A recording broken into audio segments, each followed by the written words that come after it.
Now we are read the book of Aden Urdu. Open the page number 39. आज का हमारा हर्फ है मीम। प्यारे बच्चों, मैं हूँ मीम। मेरा सर गोल होता है, मेरे ऊपर नीचे कोई नुक्ता नहीं आता। मैं लाम के बाद आता हूँ। Now start the reading.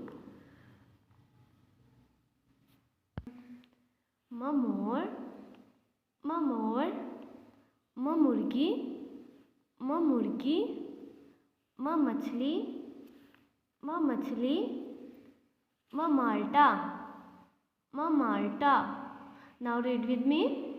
म मोर, म मोर, म मुर्गी, म मुर्गी, म मछली, म मछली, म माल्टा, म माल्टा।